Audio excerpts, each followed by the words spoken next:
আমাকে জানানো হলো যে বিডিআর দরবার হলে গোলাগুলি হচ্ছে।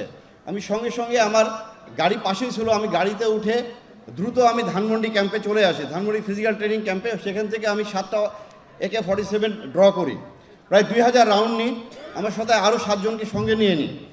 আমি 10টার ভিতরে পৌঁছে যাই 4 নম্বর গেটের কাছে, এখানে জাপান ফ্রেন্ডশিপ ঠিক হসপিটালের উল্টা দিকে আমি যে ওখানে অবস্থান নিই। তখনও গেটে কিন্তু 2 থেকে 3 জন সৈনিক পাহারা দিচ্ছিল, 1-2টা গুলি আসছিল। এর ভিতরে আমি এডিজি কর্নেল রেজানুরকে জানালাম, ডিজি হাসান মাহমুদকে জানালাম। আপনি জানেন এই হাসান মাহমুদ পরবর্তী যে পুলিশের সে IGP হয় এবং স্পেনের রাষ্ট্রদূত হয়, এবং কর্নেল রেজাকে কিন্তু তারা পরে আপনার মেজর জেনারেল বানায়। MS ছিল, সে GOC ছিল। যে এরা কী করলো, আমাকে ফোন করে একটার পর একটা ফোন শুরু করলো যে জামান তুমি ভিতরে ঢুকবে না। তা আমি জিজ্ঞাসা করলাম, স্যার আমরা এখানে অফিসারদের তো মেরে ফেলতেছে, আমাদের কাছে আসতে গুলি শুরু হয়েছে। বলে যে না তুমি ভিতরে ঢুকবে না, আমরা প্রধানমন্ত্রীর সাথে বসেছি যমুনা ভবনে, উনি বলছে কেউ গোলাগুলি করবে না, উনি এটা শান্তিপূর্ণভাবে সমাধান করবেন।